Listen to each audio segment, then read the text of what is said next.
Hello, welcome to my first ever tactical video. Now, usually you get a choice of either Commander Pask or Regimental Command or Yarrick. I like to usually use infantry, so I tend to go for the old company command squad.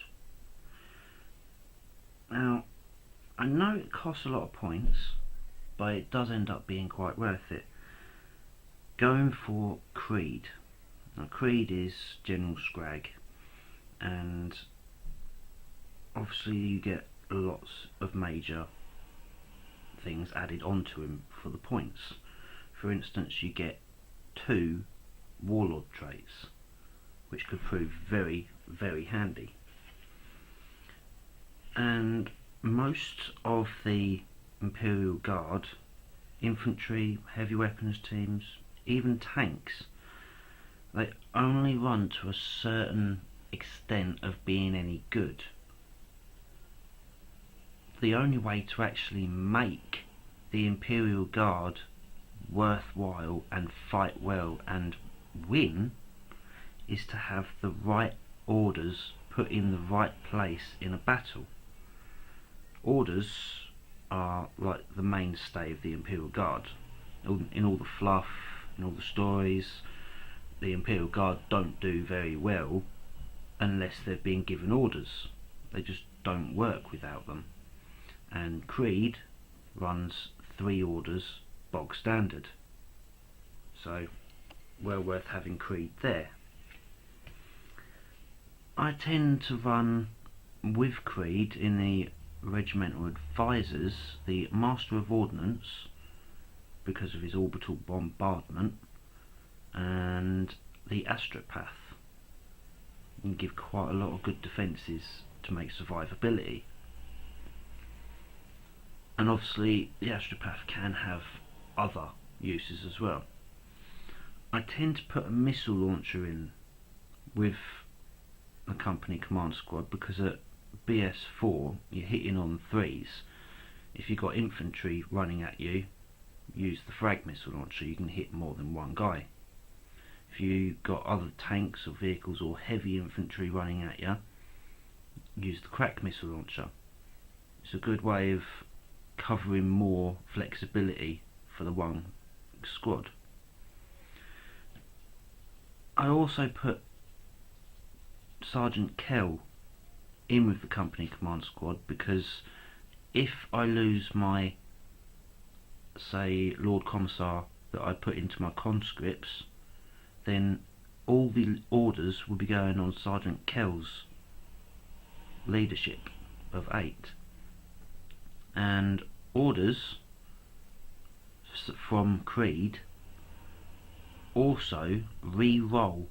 So if you fail it, even if you roll 666, you get to re-roll it. So you don't have to waste all them points on Voxcasters. Big bonus. I also put a medic in there as well, just so I can have more survivability, because you want to protect your lord at all costs. I also put them in a Chimera with relic plating and camo netting. Now, relic plating, obviously, if they start using psychic powers trying to kill the commander, you dispel on a 5, not on a 6. Camo netting, obviously, you get 6+ cover save out in the open and +1 to whatever you're behind. So if you're behind the Aegis defence, you're getting 3+ cover save. Big bonuses.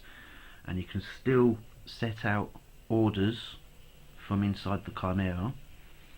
You can have the Master of Ordnance and the missile launcher out the top hatch at the same time, so that you can do the orbital bombardment and fire missiles.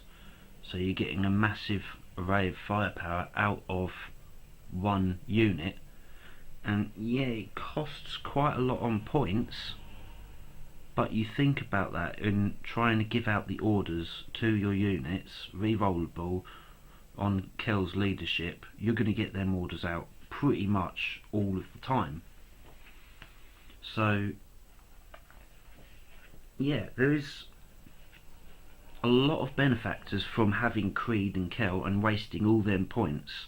It's like just north of 300 points for this little unit, which in other armies for a command unit it isn't really that much, but when it comes to Imperial Guard, that is quite a lot of points for a command unit when you could just have Yarrick for 145 points. But you've with this 300 plus points, you've given them all the protection they need, plus you're giving the rest of your army the leadership bubble.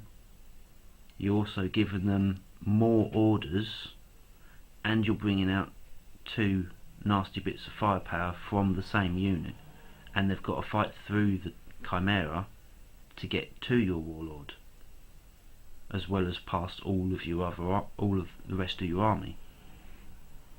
So yeah, I think Creed is quite a good character if you place him in the right way. I mean, build up infantry around him and you're going to be blasting out a lot of firepower, especially with them orders. You've got the Psyker in there, he can give all sorts of psychic powers out, not just to your command squad but to everyone around him. You've got your missile launcher protecting from enemy armour and infantry both at the same time. You can fire all the side sponsons on your Chimera, you can fire your multi-laser and the heavy bolter. You've got the Master Ordnance bringing down massive bombardments upon the enemy. You've got the Medic giving you feel no pain. So yeah, in the end this is my preferred command squad. It usually works quite well for me. Alright, I hope you enjoyed the first ever tactical. Take it easy. Good gaming.